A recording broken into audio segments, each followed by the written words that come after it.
Sometimes like all you want to do is run. Hear me out, hear me out. It's all the things you never show. There are the things I want to know. Secrets start in your heart to slow. But if you don't wanna tell me now, I guess I'll never know. Losing on this I really do. It's getting hard to talk to you, and I'm the only one who speaks. It's all the things you never show. There are the things I really do. know. Secrets start in your heart so slow. But if you don't Hello, everybody, and welcome to TOFFEE Bluecast match reaction. Everton 1, Brighton 1. Crazy to say. Yes, we've got to give them the 1. We will give our match reaction here. We have Paul here to give it with me. Jamie, first of all, I want to give you a shout out. Happy birthday, mate. 33. You only look about 21, mate. Happy True. 33rd birthday. Hope you've had a boss one, mate. I'm sure you have. I did message you. Have a cracking birthday. Not even sure if he'll be on the stream because it is his birthday, but happy birthday, Jamie. Very true. Yeah. Happy birthday, big man. How are you? Yeah. Do you know what? It's a weird match reaction, isn't it? It's one that I feel like we need to do. Yeah. I found it like, we'll address this straight away. I don't know how you feel, and I want to know because we haven't spoke yet. Yeah. I watched that game. We'll go through it, but just short story. We got the lead. We looked solid. We're good enough to defend the lead, and it just took a cross that deflected it in Yeah. to make us lose, which I don't think we would have lost. I think we would have won 1-0 without that a really bad look at the end of the game. And then I come off Twitter, and I'm feeling like, you know what? We should have won 1-0, but if it wasn't meant to be, like, you can't stop bad luck like that. And I'm not going to be really angry with Everton. And I come off the game and I went on my Twitter and everyone was like, Dyche this, Dyche that, fuming. And it was like the players this and everyone was really, really angry. And I thought, you know what? We said it in the pre-match. Brighton are a really, really good side. And there was a lot of positives for me to take from that game. Some people will just think, oh, Brighton was shit. But you have to keep remembering, we're making teams look not good. If Brighton played other teams, they would have found ways through. But Dyche set us up that well that they couldn't find a way through. That wasn't just a given. We worked for that. That's how I felt. There was a lot of good in that game. So yeah, it was a bit weird, but we'll go through it now. I'm sure you got the stuff. Yeah. Got it. Should we get it up? And yeah, just give these a shout out. Comment. Here we go. Paul, the Blues is here. He said, "Happy birthday, Jamie." Glad the Blues is here. He'll tell us what he thinks on the way through. Stephanie's here. Paul Caswell's here. Get in the comments, everyone. We want to see you in the comments. Keep commenting. If you are new to the channel, please like and subscribe. We're on something like 447. Nearly at 450. Yeah, so we've got to push to 450. Something like that. Got to get to 450. Emma's here now as well. There you go. All the regulars are here. Cool. Yeah.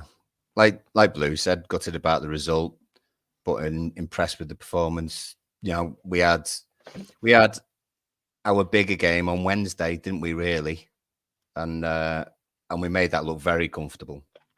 So yesterday was always going to be a different kind of game, to be fair. So And like Stephanie says, we look like a win for a good while, to be honest. I don't think they actually looked like they were going to make the breakthrough. There was a few warning signs, which we'll have a look at in a moment or two. But as a defensive unit, as a team, we looked pretty decent and looked as though we were going to keep the clean sheet. And it was just one of those things, a little bit. Like Blue said, he head wise, if we went with his head prediction, would have had us to lose 3-1, which I can understand. I had us as 1-0. You did say that on the pre-match.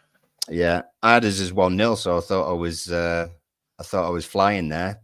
But when a lot of people were predicting on the pre-match, a lot of people were going 3-1 wins or 4-0 wins and stuff like that. And it's great that we can feel positive because we had a great result and performance against Burnley, but Brighton were always going to be another kettle of fish, if you like. So, like Paul Caswell says, very positive game, and they've scored in every game so far this season. You know, and the run goes longer than that because their season ended last season with scoring in lots of games as well. So, if that's the only way that we've conceded, then it's not been too bad, to be fair. So let's have a little look. A lot of these seem samey, but our best method of attacking was to get the ball into McNeil. This is a few minutes in. This is at 0-0 as well. And I've just shown this bit because it's similar to a few other attacks that we have, is that we get the ball out wide to McNeil. He likes to hug the touchline and he gets his crosses in. And as long as we've got people in the box, then we create chances out of it. And you can see Decore on his toes running across the area there. I think it's Dunk who's next to him, but ball comes in and the ball bobbles around a little bit, doesn't it? Comes back to Decore, and it's not a bad position, to be fair. You know, keeper gets a good save on it, but we've got 3 or 4 in the box. It was a decent start, I think. They had control of the ball, but when we got the ball back off them, we were actually doing things with it and creating chances, which was good. No, I thought with the way that McNeil put the ball to Decore on this chance, I can't believe Decore struck it so well. It's one of them you wouldn't like. Decore's finishing is getting a lot better. He didn't score, so fair enough. But it wasn't a chance where you would say it was an easy chance to score. You'd say if you got your shot on target, you've done well here when it comes to Decore, because it's a half volley into him. He's hit it there on the half volley, smashed it straight away. It's all happened fast. Looks different in pictures, but it's all happened so fast. He's got it on target. Good save by the keeper. Sometimes it's one then, Paul, you strike it and it can go the right-hand side of the goal, the left-hand side of the goal. It's just luck of how it comes off your foot. And exactly, this was a good shot by Decore. And once again, we said that we wanted, and I think you said it as well in the comments, that we wanted an early goal, and we could have scored early on this. It was a good start by us, I think, and it got the crowd up. Yeah, and the thing is, when the ball's got to this position where he actually has his shot on his left foot, the ball had gone to the far side of the goal anyway, and then had been nodded back across to the near post. So he was doing the right things. He was making the right runs and everything. It was just a shame that the shot wasn't a little bit more clinical. But he's literally got a defender right there in front of him as well. So he did get his shot away, but unfortunately we couldn't get it past the keeper. If you look at that picture you put up there, I say you wish he hit it to the right. I think the players blocked it off to the right there. The only place that Decore can hit it is to the keeper's right-hand side. And Decore hit it where he could hit it. So the defender's done well to block most of the goal off of Decore. So I don't think he's done too bad. I can't knock Decore on that shot. No. He actually caught it well for a change. It didn't bobble towards the goal or anything. So he did catch it quite well. This is the goal. So this is me listening to it on the radio, driving from Sheffield. The reason there's quite a few images of this, but the reason I've started with this one is it's Mikolenko who obviously scores. It's Mikolenko who's in the thick of it there, going through basically two Brighton players to win the ball, and he's got another one in front of him there. He absolutely deserved his goal, not just because of previous games where he's been playing well, but also his determination, tenacity to get a challenge in, get the ball forward, and then he didn't give up then. He's actually then, we break, he's got through those three Brighton players, and then suddenly, there he is, 19. He's running forward like he's like a attacking midfielder or something like that. Calvert-Lewin's got to turn around, but it's good if you look at, we've got Harrison on the far side there as well. That's our thing at the moment. We might not have all the possession, but the idea is that when we win the ball, usually around the halfway line, actually that's the same position as Branthwaite won the ball away at West Ham. When we win the ball, we break forward and everyone's on their toes and we create something. And that's what happened again. So it actually comes, you can't see him on that side, obviously, but again, McNeil, left-hand side. Mikalenko's just run all the way into the box because he can sense something's going to happen. And actually, this movement that he's made, it didn't go in a straight line. He was clever about it. It was like a striker's run, if you like, because he goes in towards a penalty spot. And then when he knows McNeil's going to cross it, he then heads across past the defender. So obviously then he has his left foot shot on the spin, on the turn. Keeper gets half decent save, but he didn't stop. And he got his look on the shot. Obviously, it comes off Dunk's knee, goes into the roof of the net, but you got to be in it to win it. And he certainly was in it. The Blues has just put there. This might sound funny, but I can't. I know this might sound mad, but I'm really impressed that Miko got the left-footed shot on target. Never mind the right foot, because like you say, the left foot angle on Miko's shot, it's one you wouldn't expect him to get on target. He's had a couple of them and not got them on target. Yeah, I think because you've just pointed it out and you put it good up on the channel there, which I didn't notice. Mikalenko turned the ball over. I didn't know that. So him turning the ball over on three Brighton players around him has given him that boost, hasn't it? It's given him that boost. Like, give him the adrenaline. Mikalenko's got the adrenaline then from turning the ball over. He's knocked it out to McNeil. McNeil's got a fantastic cross in. I think the cross is good by McNeil, but you wouldn't expect Mikalenko to get a shot from it, but he does. And it's a cracking shot. But I said to you, didn't I, on the space, he had that desire where if he missed, he's going to get on and put it in the back of the net no matter what. And I was impressed with this goal. And this is I said it on my Twitter a few tweets. This is a different Mikalenko. This is a confident player now. Confident one, yeah. That's it. Yeah, that's the word, confident. And he never had this. And you start with the basics. He started with the defensive work. He's got good at the defensive work now. He knows he can do that now. And now you're just starting to see when he goes forward, because he's confident with his defensive work, he's starting to get confident with his attacking stuff now as well. Yeah. And it happens like that, doesn't it? Because if you, in a football, you find out something that you're good at. And when you find something you're good at, your confidence grows and you get good at everything else. That's the thing. And I think that's what's happening with Mikalenko. Daesh has said, is brought him back old school. This is what you do to be a left back. Make sure you get this right and then try and add this to it. And that's what the journey of Mikalenko's been. And I feel so, there's a lot of these moments that I feel inside happiness now, because it's happening with Branthwaite, it's happening with Mikalenko, and it's happening with Onana, who didn't play. A lot of players that didn't have that confidence are starting to find the confidence. And I wanted Mikalenko to get a goal. I did, and this, what a way to start it. Smiling, bless him. I know. Well, I've said for the last couple of weeks, actually, I'm just happy for him to just defend. He doesn't even need to come forward.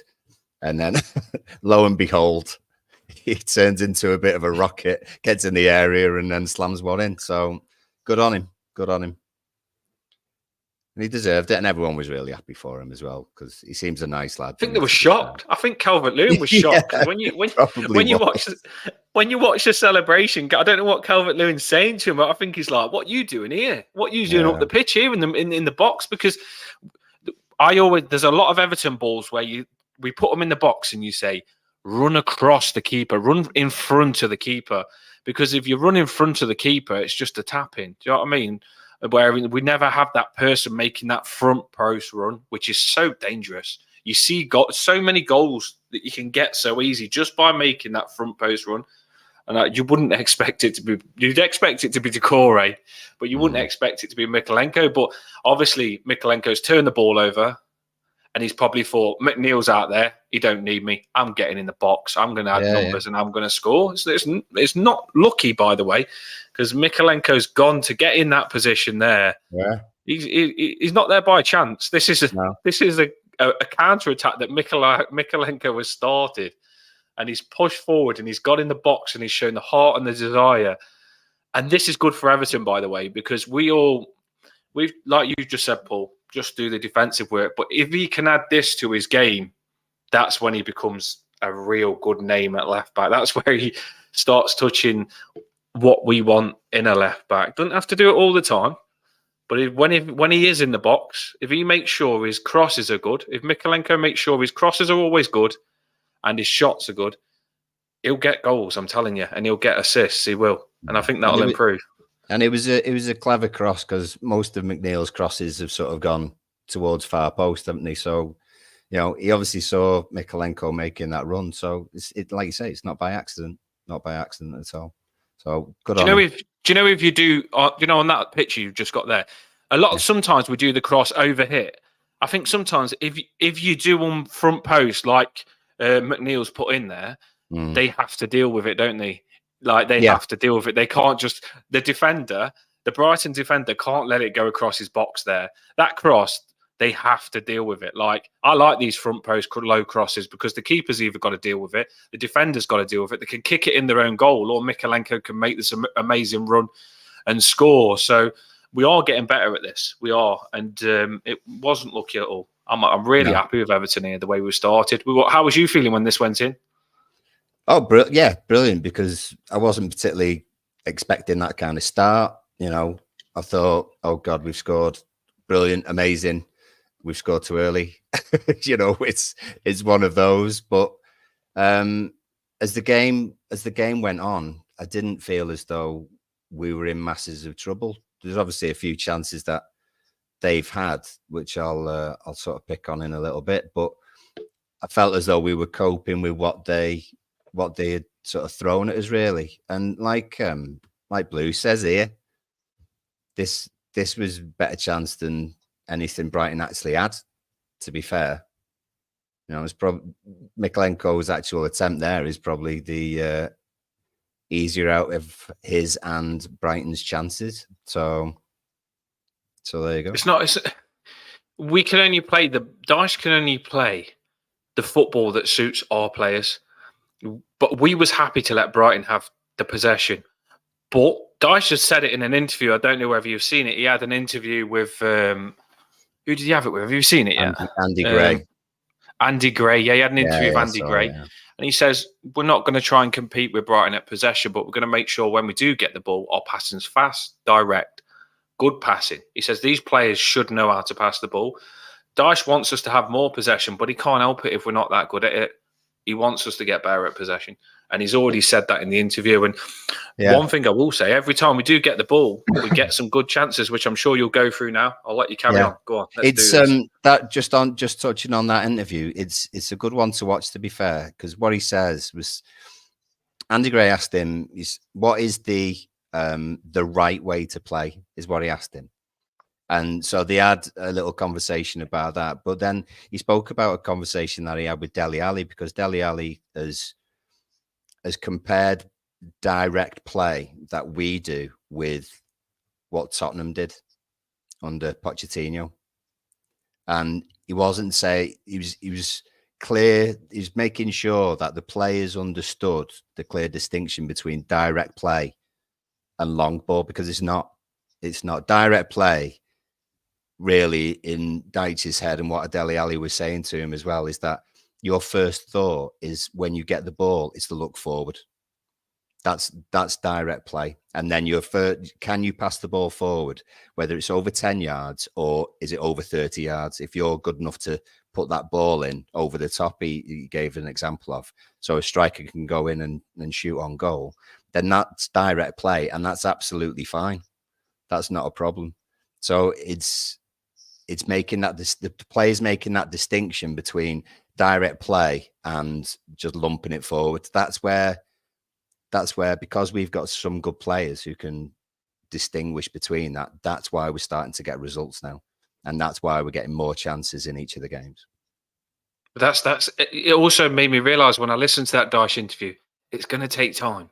Oh, yeah. We've got to be patient, and you can see it starting to work now. Dyche is trying to put this into the players' heads, and some of them haven't completely understood it yet. But it is going to take time, and I fully trust Dyche with the way it's going. And interesting to hear that Dele Alli is in close contact with Dyche. I would like to see the old Dele Alli come back, and Dyche obviously likes him, so that's a win-win. Just see Mick is in the house, by the way. How you doing, Mick? Blackpool Mick is here in the building. Evelyn lads, thought it was a tough game again. And to be fair, I've seen your tweets, Mick, and it was exactly the same as me. You wasn't happy either that everyone was being negative, because you was thinking the same as me. We played well. We deserved to win. And it was just a bit of bad luck, which we'll touch on in a minute. Let's carry on. Yeah. This is this is their disallowed goal, to be fair.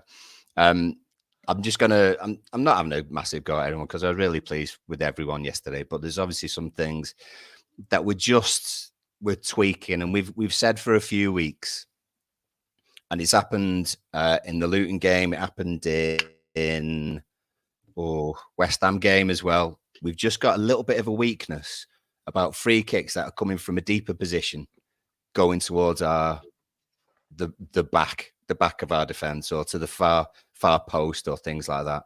And even though we've got lots of players there at the moment, and we've actually improved, because we have got at least one man for every man they've got on that line there. The tallest there is Dunk, and we've got James Garner next to him. It actually happened a few times, to be honest, is when... Yeah, I noticed later on, it was it made me so angry. Yeah, it was Garner Gay on Dunk. Garner Gay, yeah. And he was actually shouting along the line, Garner Gay, as well. In that, you could see a massive difference between the pair of them.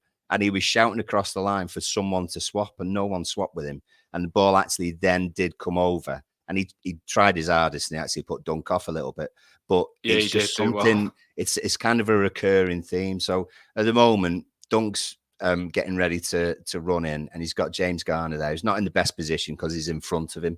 Dunk's just going to give him a little bit of a shove, and then he's going to run forward, as you can see. Now, that is when the ball's coming in, and you can see James Garner, who's about 5 yards away behind Dunk, that's the actual point where he volleys, and it's a cracking finish and everything else. Do you know what I mean? I thought he was their best player, him and Matoma, to be fair. But we did get away with the one, because these lines, I don't know anymore, to be honest. I don't know how you can tell.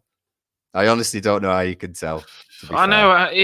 They did one of these today on the football where I watched the Forest game, and the line was just ridiculous. Like it went slanted. If you do look at the line closer to us where it says offside on the screen, if you do look at the line there, it starts thick and then it goes thinner all the way down the pitch. Yeah. I honestly thought, and I tweeted it straight away, we got away with one. But I do feel this is our only weakness, Paul. And it really does make me angry, because we've got a really big team. And we've said it on stream. This is a good thing about doing an Everton channel, is because we evaluate the game after every game. And you start to realise the same things are happening on the review after the game every time. Yeah. And I'm looking at this, and we've said, we line up, all our big boys are in the centre. The opposite team know all of our big boys are in the centre. So all they do is push their big boys out wide on our littler players. Now, why can't we do some sort of rotation on that? Like, why can't, say, if Big Dunk is going to be the last man and they're going to play the long ball to Dunk that they've got, not Duncan Ferguson, but whatever his name is. But yeah, if he is going to be at the back, then why can't we put a big player on him? Can we do that, or does it knock us completely out of position, Paul? No, it doesn't at all. Doesn't at all, to be honest. I mean, we have got some big guys there towards the back. I mean, you can see Brantwaite on the D on the edge of the box. He's actually not picking anyone up but we've got that line and we're keeping that line. You know, on the near side, you've got McNeil and he's looking at number 25, is it? You know, so they've all got their jobs, but we always seem to just let someone at the very back just get on with it. And even James Garner to Dunk is a mismatch. Surely in this situation, you'd be swapping out, say, Decore, who stood right in the middle, with James Garner and get Decore over. It literally takes seconds, doesn't it? Well, Literally Jamie just says who now. are the tallest? Who are the tallest players? Let's get our tallest players marking them. Surely it's something that we can't leave, Paul. It's something like I honestly believe Dyche has got this team now where you cannot get through us. We're compact, we're hard, and we're hard to get through. The only way that teams have looked like scoring against us is on these set pieces where they go long, back post, and we're in big trouble. It's happened time after time now, whether it's Mikolenko at the end, whether it's Young at the end, or whether it's Garner now left at the end here as well. It's not hard to sort this out. This is not a big problem, you know. If this is our only weakness, then we're doing well. But it is something we're going to have to sort out because it can lose us games. It makes me so angry. Like Jamie's right though. We did miss Onana in many, many ways, which I've said. Like we missed him to get us possession. We missed his strength in the middle of the park because I feel we would have dominated with Onana. But also he's a big lad, isn't he? And I think if where you said Garner is on Dunk there, I think Onana on him. You've got height for height there, and you feel a lot more stronger. Well, he's also quite wise, isn't he? Sort of not quite the dark arts, but do you know what I mean? Onana can win a free kick, can't he? He can win a free kick, and he can just sort of. Well, he can drive. He can hold on to people. Me and Jamie were saying it, yeah. Me and Jamie were saying it. He's got that thing where he can drive through the lines and just get you out of trouble. And I honestly do feel that with Onana, you get a lot more attacks because sometimes it's hard to break their back line and the midfield line to go through the midfield line to get yourself into attack. Onana cruises past their midfield and then he's in.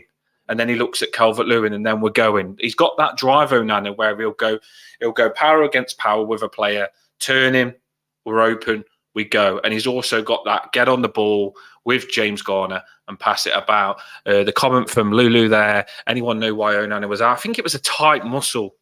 So don't think it's anything major, but with Garner Gay there, I don't think it's something he wanted to risk, and that's fair enough because I wouldn't want Onana out for a long time. He's crucial. Well.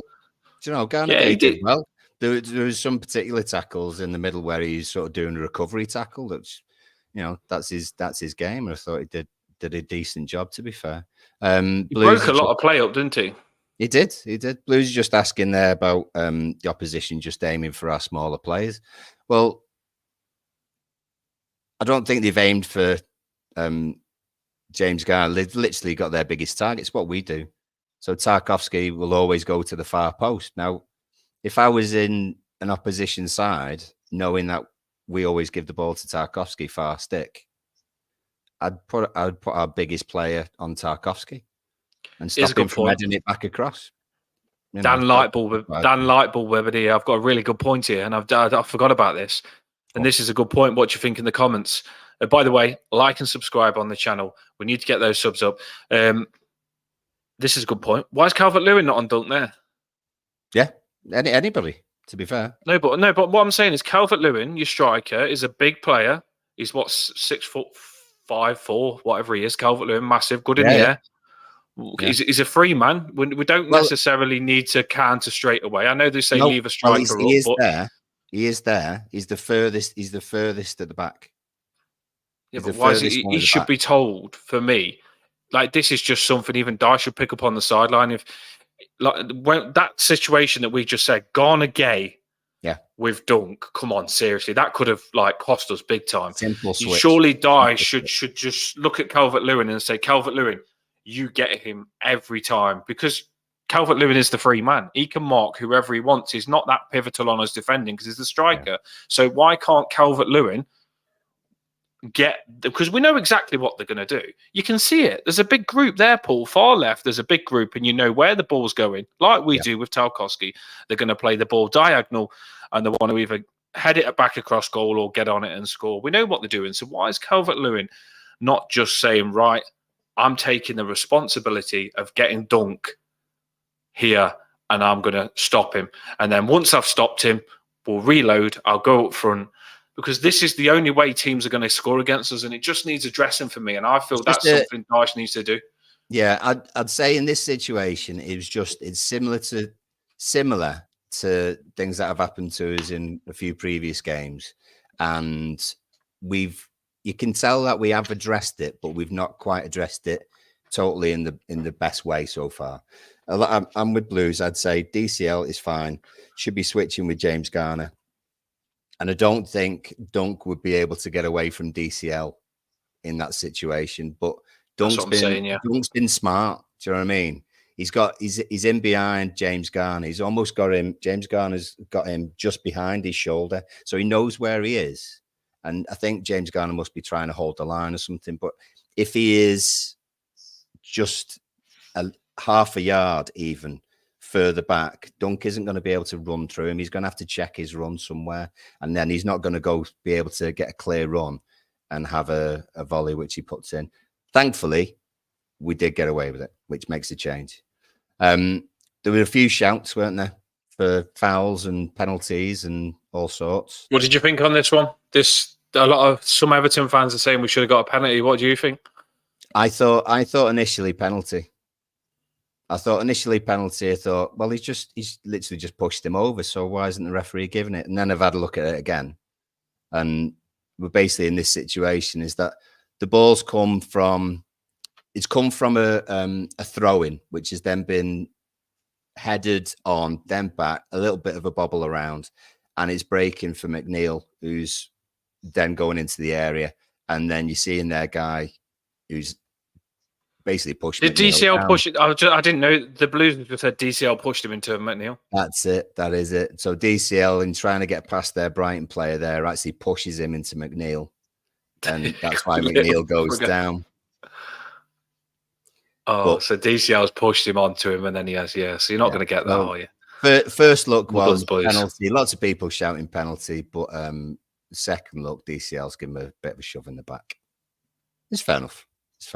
So if you do forget DCL's there, and DCL is invincible, then it is a penalty. But unfortunately, we're not going to get that. Good point, Blues. Well done. Well spotted. It wasn't a penalty then. I thought it might have been, but fair enough. But it's a good run, like you show. Good intention there. McNeil nearly in the box. True. I remember game last season. We played Forest? And it was 2-2. We've been doing the channel for a little bit. And, well, you're bloody right, Peter. You should have shouted louder. I know. So Peter got involved there. He said, he like me then. I'm glad he said the same. He was thinking swap. Because back to that, we moved on from that, but this is the last thing I'll say on it. Yeah. If Dunk wants Garner, like you've just said, he's been clever. If Dunk gets Garner, he feels like he's won. So don't let him get the small player that he wants. Don't let him. Garner still, like I say, done the job, but he didn't do the job. But there you go. I was shouting the same as well. So there we go. Carry on. Let's go, Paul. Let's analyse this game. It was just it made me think about a game that we reviewed last season, which was 2-2. I think it was away at Forest, and Forest scored 2 goals, which basically could have been avoided because we should have got back to the edge of the area, or basically this kind of space that you can see now, just in front of one of their guys that gets the ball. Thanks, Steph.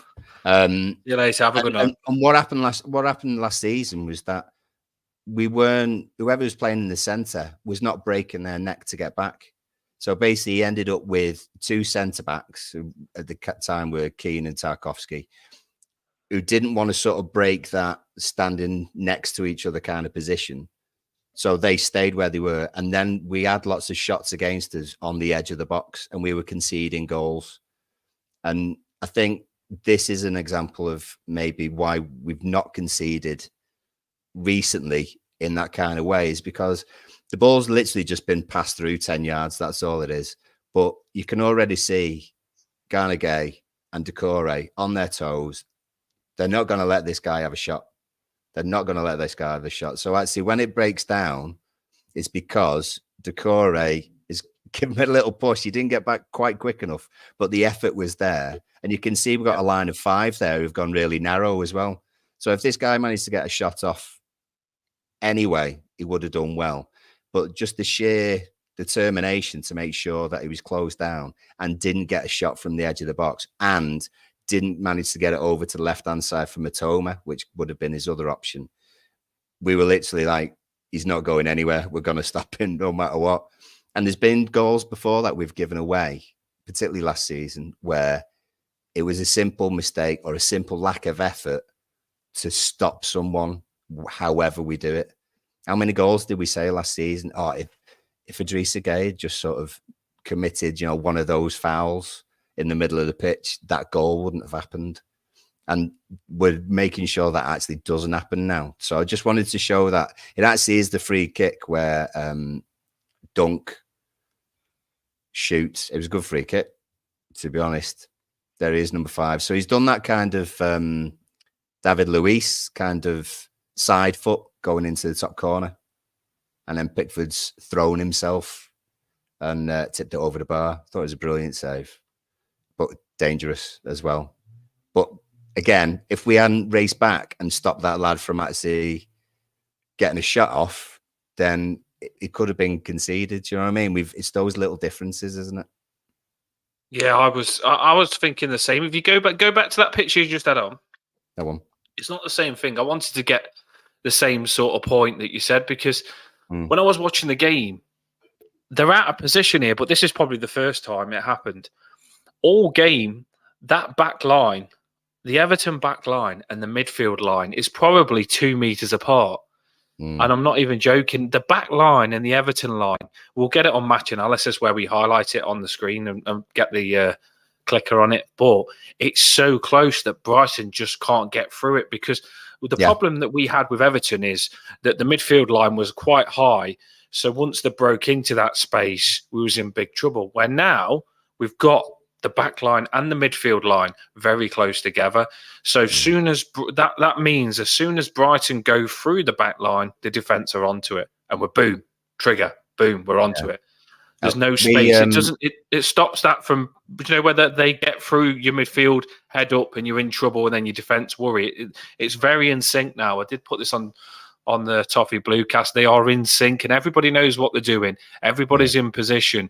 And that was the first time in the game where Brighton got through our middle. But like you said, Decore very fast onto it, Paul, and he did enough to. I didn't mind the free kick, but what a save by Jordan Pickford! That's what I was going to go to. What a fantastic save that was. It was a great save, and we did say in the pre-match as well. One thing that we wanted to make sure we did was to close down those spaces that Brighton could play in, particularly in front of the back 4, and you can't see Ashley Young in this one. You see where 13 is for Brighton there. Young's out of the picture, sort of down this side. But by the time even that position there, Young's actually come inside and we look a tighter unit. So, and that's a good point. Paul Caswell saying Maddison for Leicester at home last season, got in the space, messed us about, but we're now harder to break down because we're working as a unit. Ashley Young a bit more clever as well, being that sort of fullback, coming in a little bit tighter. James Garner has dropped into that centre as well. So by the time he actually gets there, the lad's got no chance because everyone's stopping him from getting a shot off. So, and thankfully then it didn't lead to a goal because Pickford is amazing. In a nice purple kit. I know, Jordan Pickford, love you. Do you like that one? Well, he likes it, you can tell. Not my favourite, but But he liked it. I don't know about Brighton's kit, to be honest. I did wonder who we were playing at first when I saw it. It reminds me of playing Sunday League football. That does. There's a team called Barton where I used to live that had a green kit like that. But yeah, I'm not sure about that one either. But it was a cracking save. That was well done, Jordan Pickford. That was a crack. Do you know what though? Because everyone, like, if we would have won that Jordan Pickford save, there would have been videos of it everywhere saying he's the best keeper. Just because some people was frustrated because we got the draw and didn't get the win. It just wasn't as happy, and the same vibes wasn't there. And I still think that we should be happy because, yes, we didn't get the win by a look, which we'll show in a minute, but we still did enough where we should have got the win. So it was just weird. Twitter was weird for me after this game. Let's carry on. Well, it always is reactionary, isn't it? But I think maybe people, that's why we often do the post-match a day after, isn't it? We do it the day after because we can sort of let it sink in, and then we can get our actual feelings about the game properly then, instead of it literally just being reactionary or angry or anything else.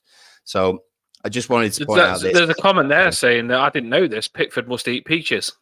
He must do. He must eat peaches before the game. Yeah. Don't know. Must be a football little diet. Iwobi used to eat beans. Pickford must eat peaches. Superfruit, I've heard. That's what that emoji means, isn't it? Surely that's what that emoji means. Right. Maybe Emma can divulge some more. Yeah. What I wanted to point out here was that we actually had as many chances, as many shots on goal in the second half as Brighton did. We both had 4. And we actually had more in the first half. Then we had 6 to their 4 in the first half, something like that. So we did create some chances, and we're not literally just sat back all the time. Harrison's got the ball on the right-hand side, and he's got people around. He's going to try and play James Garner in here. He's trying and slip him in a little bit there, but it doesn't work out. But because we've got people forward, literally 5 people in this segment here, the ball comes out to McNeil, and perfect person for it to go. And it was said on Match of the Day, actually, and I was a little bit surprised as well that he didn't go for the other side. Maybe he thought the keeper anticipated that's what he was going to do. And it's a shame he didn't just sneak it inside. But it shows that we weren't literally sat back for the whole second half. We were still trying to create some things, and we did create some half chances. People in the comments, right? People in the comments, tell me now, yes or no. I thought that McNeil goal was in that you've just said. It hit the side net, and it's one of those that hits the side net, and then he hits it like it's in. It's one of those ones where he celebrates and he scored. Like, he hits it so well, and it must have just killed away and hit the side net in last minute, but he's not hit that bad. And did you think that McNeil shot was in the comments? I 100% thought that was 2-0. And that shows how good that this is the difference sometimes. If that McNeil shot goes in with 2-0, they ain't going nowhere near us. We're just unlucky there because McNeil normally scores from that side, and he didn't do much wrong. We're talking probably about 20 centimetres in its bottom right-hand corner. The keeper wouldn't have had it. I thought it was him. I just saw that from Peter. Yeah. Shouting to DCL like that, to be fair, I bet top balcony is a long way away, so good on you for giving it a go. Caswell thought it was in. They all thought it was in. McMessi for everything Everton says he thought McMessi has scored. McMessi would have been brilliant. Now the not so good stuff. This isn't the actual goal. This is about 10 minutes before they actually get the goal. One thing that you remember, I wasn't obviously there for the pre-match. I was messaging in, but you and Jamie did a cracking job. It looks good on telly, you know. Actually watched it on telly. Do you know what? He did step up. He does well. We do a lot of really well. Us free now, don't we? We do a lot of like free because we've got a lot of personality on the channel. But Jamie, he did well, to be fair. He stepped in well. When I threw my my lineup, and because what I actually went for was Young at right back and Patterson in front, and the reason I'd done that was a little bit for Matoma, and also as well that Patterson could then drop after an hour and go right back, and then Harrison could come on and affect the game that way, because I don't think Harrison going forward did too much to affect the game yesterday, which was a shame. Matoma did take Harrison out a few times though. Like, Harrison was getting them back a little bit. Like, Harrison was just sometimes it was one of them where he's just running into players, but you could tell he had something where he was getting us up that right hand side, and they was scared of Harrison. You could tell they did fear Harrison, and he has got it. He's just not put it all together yet. He's still new. He's definitely got something. Yeah, it just didn't quite pay off, did it, yesterday? Defensively, though, No. this is the situation. This is the scenario that we didn't want at any point. So this isn't the actual goal here. But as the balls come over for Matoma, just like we kept giving it to McNeil all the time, they kept crossing diagonal balls to Matoma, and then he would try and then take on Young. And he did at least 2 or 3 times, particularly in the second half. And Harrison's trying to react to it as well. He's already got his man that he's going to be marking, but he's also got to get back around to support Young, because you don't want Mitoma against Young and then 30, 40 yards behind Young, because he'll just run into it. And that's exactly what he does. He gets all the way there.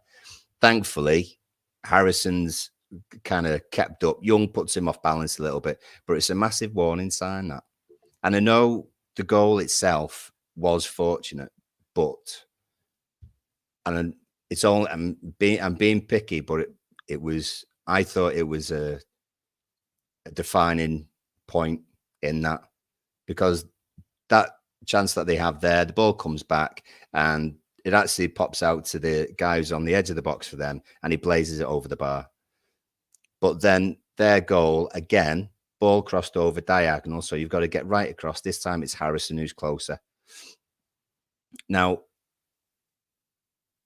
if you're going to have Mitoma against anybody and defending in this situation, which is a really tricky situation for Harrison, by the way, because right there, that doesn't look too bad, does it? I would say. You happy with that position in there, Young and Harrison? Yeah, it's what it is, like you say. I'm frustrated with Harrison that he turned his back on this spot, but yeah, well, that's the thing. I think Harrison's in this position because Mitoma loves to go onto his right-hand side. Mitoma is so good because defenders don't know whether he's going to come inside and have a shot and cross from that position, or is he going to get to the byline, because he can do both. He can do both. And I think that's why Harrison is almost expecting him to go out wide. So when you get in this position and Mitoma fakes it and then goes back down towards the byline, I'm wondering whether Patterson or Young and someone behind him would have potentially sort of nulled that threat. But it's me being picky. Do you know what, though? Honestly, I don't like that he's turned his back there. I always say never turn your back. It's called jockey. It's a football move. If you played football, you know it. You jockey. You make sure you always move side on. Like in basketball, you always face your opponent. I never like to turn back.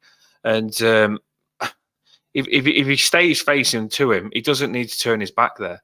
If he stays facing, he can move the opposite direction to go with him again quicker. If he stays face on with him, you can go with him. So it's the same movement. But if you've got your back, you've got to turn around and go. Gives him an extra 2 seconds there. But he'll know that himself, won't he? He'll be kicking himself for that. He will be kicking himself. But this is what happens. Mitoma can take any player on in the Premier League. If he does take him on, Young comes in and blocks the cross. Young comes in and he blocks the cross, and it's just so unlucky for me. It is. That it's gone in. I can't.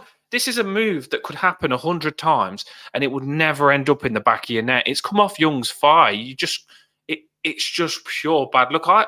I honestly do believe, though, Paul, with what we've done there defensively, if Young didn't go to him and didn't cut it out, you'd say fair enough. We didn't do what we should have done, but that's why you double up. You double up because if Harrison does get taken on, which he did. But you expect that with Mitoma. If Harrison does get taken on, Young comes in and backs him up, which he did. It's come off his leg and it's gone in. So I'm not majorly, other than turning your back, I'm not massively concerned with that defensive.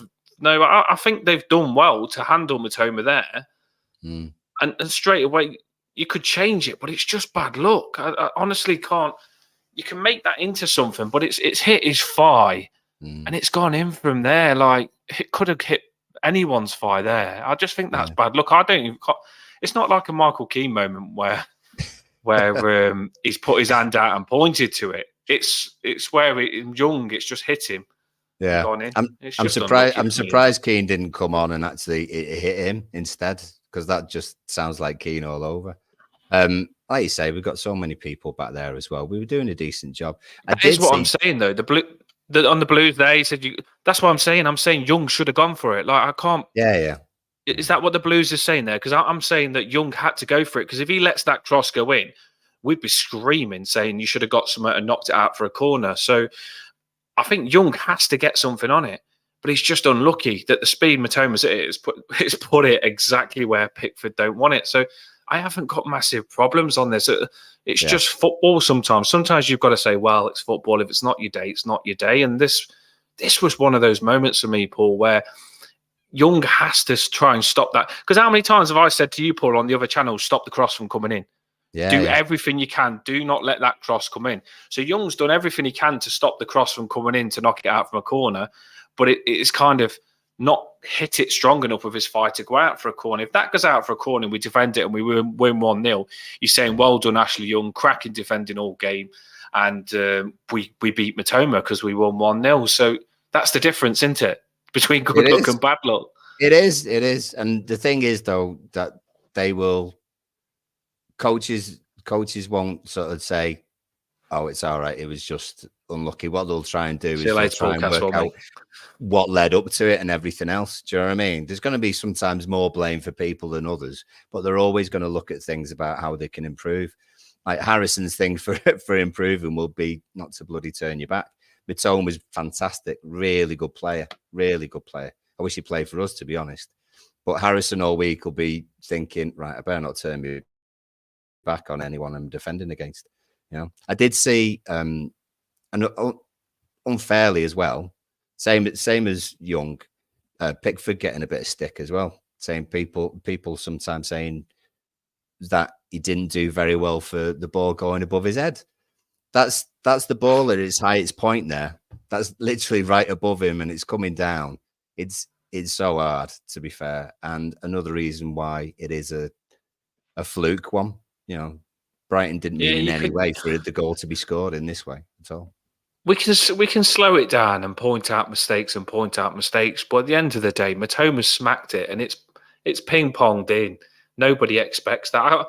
I'm not going to blame Pickford. And by the way, Pickford made a save that a lot of keeper wouldn't make. That dunk free kick goes in against most keepers. That dunk free kick. So there we go. I agree. And I don't know what Jamie's saying. I wanted Patterson.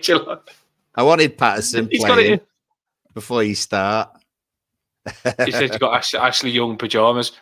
To be fair though, if Michael Keane ones, we do need to just make sure Ashley Young's face dropped like he lost us the game there. Oh no, it wasn't something. We don't need to get onto him on that. I really don't think we do. I prefer Patterson to start than Young. I really do. I wanted Patterson to start than Young. But one thing I will say is what they scored in 84th minute. Yeah. And Young stopped Matoma for the 84th minute. And the goal that they did score was just bad luck. We don't need to make it worse than what it was. It wasn't even down to Ashley Young doing anything. He had to block the cross. LeBlue said it earlier on just a minute ago. Ashley Young had to block that cross. And he put the block in. And it's ended up just unlucky. Just unlucky. We don't need to make it any different than what it was. Other than that, we played really well. We defended well. They didn't look like scoring unless it was a goal like that. Yeah, well, exactly. And we did push it towards the end, and there was. We looked like scoring again, didn't we? Towards the end, I was happy with us when we went 1-1. Immediately after they scored, I thought, "Oh God, here we go," because they got the tails up a little bit and they were throwing the ball into the area, and there was almost a really good chance for them, but we made the blocks when we needed to, and then we went up the other ends and we nearly snatched it ourselves. So probably from Brighton's point of view, they'll be saying that a draw is a fair result, and we're not that. I mean, we're not annoyed about a draw at home against Brighton, are we, at the moment? If you said West Ham away and Brighton at home, we get 4 points. Yeah, right. You know, there's not going to be many people who won't be happy with 4 points from those two games. So, you know, no, I'm positive after that. I wanted to win. We could have won. You've got to be a realist. We played well. We said we wanted to go ahead. We did go ahead. We earned going ahead. We created good chances to score and go ahead. The first chance was Decore. The second chance, Decore could have scored on that. The second chance, Mikalenko did score. Then there was another chance where McNeil nearly scored. We had better chances than them. They had a lot of possession, but we allowed them to have possession because it was like, you can have possession, but the moment you go into dangerous areas, we'll pressure you and push you back out. So we did really, really well, in my opinion, Paul. And what do you think? We've got to address it on the channel. What do you think of substitutions? Now, I've backed Dyche up. I've backed him up, and this is the big thing on Twitter now. This is where Everton people heads are falling off and stuff like that. A lot of people are angry because they said the Everton players was dying on the arse and they should have made substitutions. I don't think that they beat us because we was dying on our arse. I think it was just a fluke. Yeah. I think that we could have won that 1-0. Dyche could have left that and we could have won it 1-0, but it was just a fluke, Mitoma hitting it and it getting deflected in. Do you think that substitutions would have changed that? No, when you isolate the goal, then no. However, what if the goal wasn't that goal? What if it was a Mitoma cutting inside from the left-hand side again and scoring a screamer? Would it be, oh, it's all right because it's a screamer, or it's okay because it's an own goal? There are some signs that we would see, or people have seen and commented, on Twitter or whatever, about, oh, if this happened, then maybe we wouldn't have drawn and something else. So, but we won't know. That's the thing. I think because Sean Dyche doesn't bring on a lot of subs in every game, and other clubs do, then that makes it seem like he's at fault for not making lots of changes. But if we had won, then it wouldn't have mattered. One in the comments. Let's back the Blues up, right? We did say that, actually. The Blues is like, leave me alone. I didn't even notice the ganged up on the Blues then in the comments.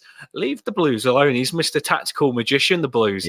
He wanted Patterson to start as well, but I get what he's saying. At the end of the day, we can't turn on Ashley Young either. He is going to start some games. I'm saying the same as well. I wanted Patterson to start, but we don't need to get this agenda on Ashley Young where we hate it if he plays, because what about if Patterson gets injured? Then Young's going to be playing. What about if Mikalenko gets injured? Then Young's going to be playing on the left. We need Young to be at his best as well. And I thought Young had a good game. He's against the best player. He didn't have a bad game, but we're just wanting to turn on Young because we want Patterson ahead of him. I get it. I want Patterson ahead of him. While Patterson is playing well, let him play. I said the same, but at the end of the day, that deflection on Young isn't because Young's shit. It's just bad luck. And I honestly feel like the moment that happened to Young, I thought, right, Young's going to get it, because people have that inside of them hatred that Patterson's not playing because of Young. Yeah, but you don't want that. Honestly, you don't want that. It's not good, and that's just my opinion. Young will play. Young did a good enough job for us to win 1-0 there. He did. And Patterson, I think, is better than Young. What about here's a situation, we all love Patterson. What about if sometimes when a team's set, I watch it in football, a team's set, they're used to the game, and you put the substitution on, coming off the bench, it's hard to get into the game sometimes. What about if Patterson come on, he's not up to the speed with the game, he comes on, Mitoma takes him on, he scores, people turn on Patterson. And then people start saying you should have left Young on. You shouldn't have made that change late on when the players had the feeling of the game and the cope till 80th minute without conceding a goal. But you changed it and you made the shape change. Patterson wasn't ready and you lose that. Then it turns on Patterson. It's the same with Danjuma, Harrison. He's up and down the wing. What changes did you want? Because if we brought Danjuma on for Harrison, I thought Harrison was doing all right. Other than turning his back there, nothing. They handled Mitoma together. If Young and Harrison was handling Mitoma, yes, it's going to be hard work no matter what. they are going to sometimes lose the battle. But as long as they was handling him, why change it? I don't know. Like sometimes it's not easy. That's one thing I will say. Like you said, Paul, you can keep it the same. We could have kept it the same and won 1-0. I honestly thought to myself then, just leave it. We're going to win that game. Did you? I thought with no substitutions, if you're looking around 80th minute, say 80th minute, they didn't look like scoring. They really didn't. Other than that one break down the side that you said, they didn't look like scoring. And sometimes you just don't want to make a substitute when it's working, do you? That's the thing. I think that's what Dice is thinking. It's working. We're 1-0. I've got everything I want. We're against Brighton, a really good team. We're 1-0. What I've put out is working. There wasn't shattered. There was working hard, but these players can go for 90 minutes. I can go for 90 minutes. So it wasn't shattered. They could have won that. It's just bad luck. I think Deitch has got the team fitter now than we've had previous. Do you know what I mean? He's got the players, or most of them, up to a standard of fitness where they could put in a massive shift like they did defensively yesterday and come out with a decent result. So I don't think a substitution always has to be the option. But the thing is, we won't know whether Patterson would have done better than Harrison in that situation or anything else would have happened. And again, if you isolate that goal, it's an unlucky goal, absolutely unlucky goal. And so there shouldn't be any negatives to the side, because I thought they played fantastically well, particularly defensively yesterday, and created a few chances where we could have scored more than the one goal. And the Blues, everything Everton, he's jumped in with us now. It's me, you, everything Everton, and the Blues against Jamie, Emma. There you go. Matoma skinned Patterson in a fixture. Matoma is I can't think of any player in the Premier League that can handle Matoma. He's a hard player to handle. Yeah. Hopefully we see Patterson next game, though. We all are encouraging Patterson to start, by the way. We all are. But I don't think we should turn on Young, because we will see him a lot. We will. There we go. Look at the comments there. Right, we are. That's what we've got into it, Paul. Is there anything else that you think we should address before we? No, I think we're relatively happy with how things went. We can pick out and keep going over, a couple of things that might have changed it. But like I say, I'm quite happy with what we've had over the last few games. These are the fixtures that we've had and got coming up and everything else. So if you're looking at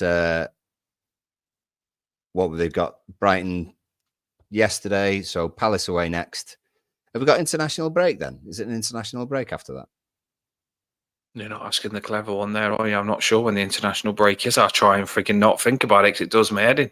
Well, especially when Branthwaite gets in England's first team and he starts playing in it, I'll be scared he gets injured. Well, I know, I'll be scared he's going to get... Well, I'm not even going to jinx it. People don't think of that. A lot of Everton fans are saying Branthwaite should be in the England first team, but if he is, he might pick up some injuries, and I wouldn't want to see our defence without Branthwaite. So I don't really want, like when Baines and all that used to get into the England team, I don't really want Branthwaite to be in the first team, because at least let us get a backup centre-back next season that's better than Keane and Godfrey before Branthwaite gets in that England first team, because I wouldn't want to overload Branthwaite on games. He is absolutely sensational. He is my football crush at the minute, Branthwaite. And Mikolenko, to be fair. I like what Mikolenko's done, but Branthwaite is a different kettle of fish in defence.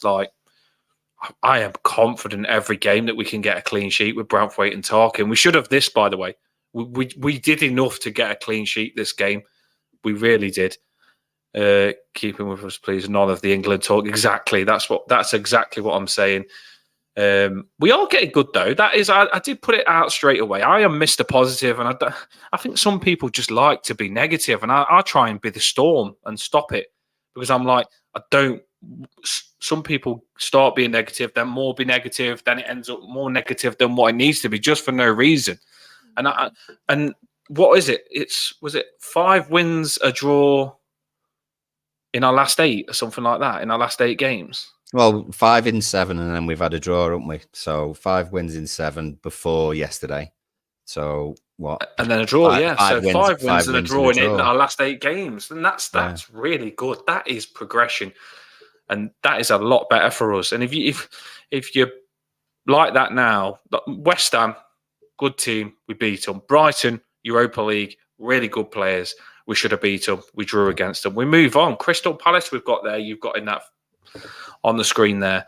Yeah. I fancy us. Not an easy game, by the way. They seem to be a bit of a bogey team for us away just lately, but I do fancy us against them. I really do. Yeah. I mean, I think they had a decent result, didn't they, yesterday, with an away win, I think. That's all right. But then Man United at home, hopefully they don't sack Ten Hag before that one. So we can jump on their bad run. I don't like it when the crap and the due a good performance though, Man United. But they have. I keep thinking that about Man United. I keep saying to my partner, they've been that crap, the due to be good. And I watched them last game, and they didn't deserve to win that 1-0. That's for sure at the very end. But they ain't that good. And it's a good time to play them at the minute. But like you say, probably you don't want to manage a bounce when we do play them. They've still got good players though, ain't they? I don't look at the results they've had. I just respect the team they've got. And Man U have still got some good players that will give us a very hard game. We've got to be on it here, haven't we? We've got some big games coming up. We've got some, I tell you what, we've got some really good home fixtures to look forward to. And when I say good, I don't mean against sides that we necessarily should be beating, but you know what we're like is that sometimes we don't get what we should, or we don't put a performance in against some sides who we say we should be beating, but then suddenly we do get results against teams who are in the top 5 or 6 when we play them at home. And United, Newcastle, and Chelsea coming up in the next month or so. So we could end up with some fixtures and games to remember from this season in those games. And we could pick up a few injuries in that as well. So that's why it's massive to have a big squad, because Man United will be very physical. They're going back to basic. Nottingham Forest, I watched them today. They're a very physical team. Yeah. And Newcastle also is a very physical team. So we're going to have to stay in tip-top condition. I'm happy with that. I am happy. I'm liking Everton. I'm actually looking forward to it, Paul. I'm looking forward to the next game. There's 16 people on. There was loads more on. If you can like the stream, we do a good review after. Paul put all that together. Thanks, Paul. That was amazing, to be fair. You broke everything up good.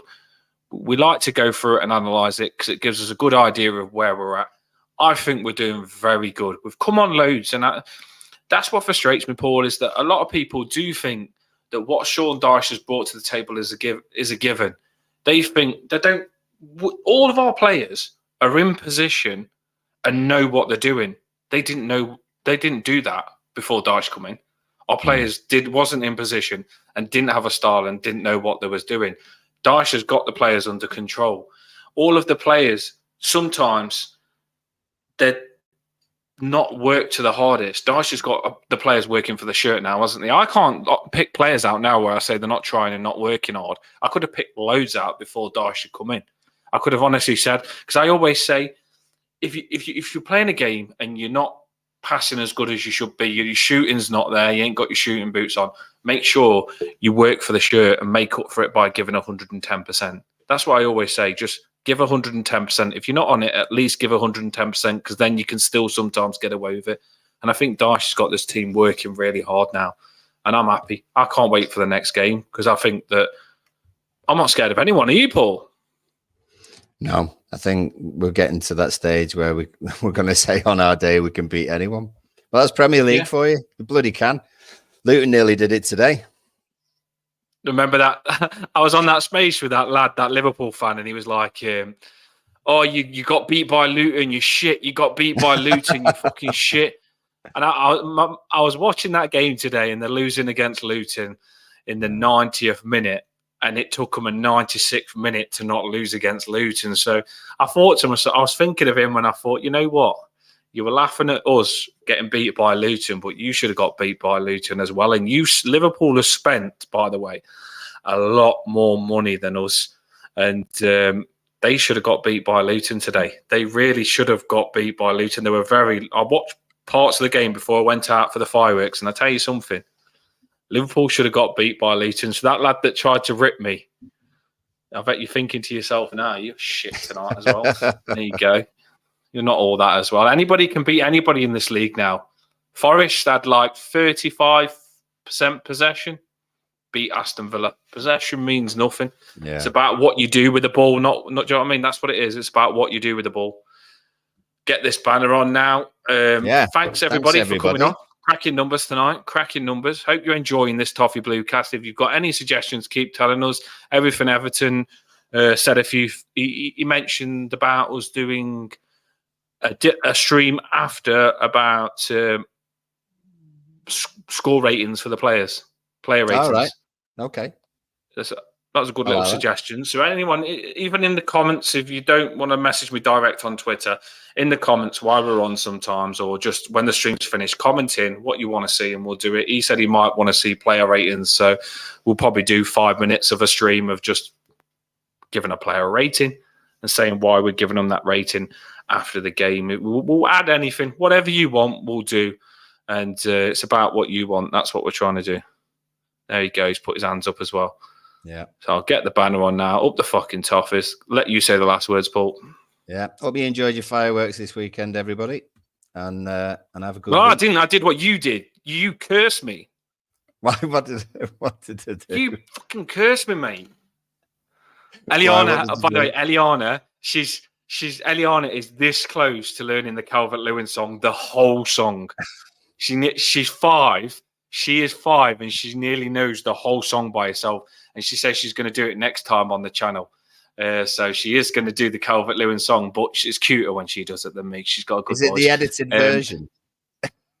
The whole song that I was singing on the thing. Is it the Safe Radio edit? Or is it? No. She'll swear, but she don't know what it means. So it don't matter. Kids can swear if they don't know what it means. It's just a song. Most Everton songs are swearing. You've got to shout at the referee's a wanker or something like that. But yeah, she's learned that song. But you did curse me because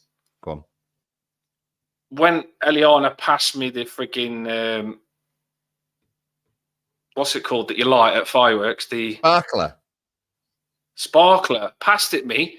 The top end in my. You never did. Oh my god. Top end. Pass me the sparkler, top end in the hand. She goes, I'm finished with that sparkling. Because you've got loads of sparklers, you're going like 1 a second because they go fast. And I goes, Eliana. And she goes, I'm done with this, Dad. So I got it and gave her another one. And just as I was giving her another sparkler, I grabbed the top of the sparkler and the heat of it stays in your hand for about 20 minutes after you do it. So be careful with sparklers. I am 33 years of age.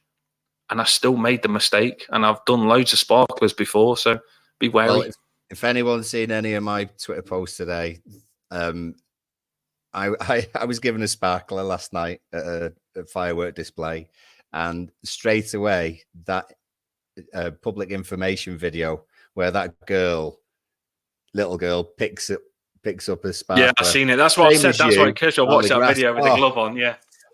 Oh, dear me. Takes you back. Well, do you know what would be a good one? We could do like where people was on about stuff for Toffee Bluecast. This just comes into my head because I'm always thinking of stuff on this channel. We could do like a charity football match or something like that. Toffee Bluecast charity football match, or we could just do a Toffee Bluecast an event or something like that to get all of us together on the channel. That would be a good one. Like Toffee Bluecast event or a Toffee Bluecast charity football match with the Toffee Bluecast kit against another channel. That would be a good one. We'll do the stuff that you want. We'll have a laugh with this channel. Everton fans getting together.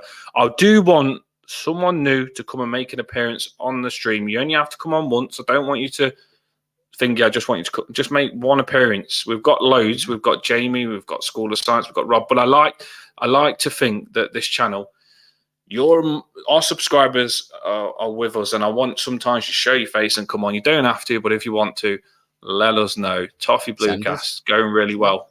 Like and subscribe. Be like the gallery. Hopefully we get to do. I did mention. Did you hear me on the last stream? I said that me and you are looking to interview some ex-players or ex-famous people in anything to make the show. Yeah, we've got a list. You have got the list. Paul's got the list of people, so we will try and do that for you as well. We just want to make this Toffee Bluecast a good show to watch. So when you're bored and you want to watch something for an hour, this channel will be there for you. And we've had plenty on tonight, so it's definitely doing a good job. Here we go.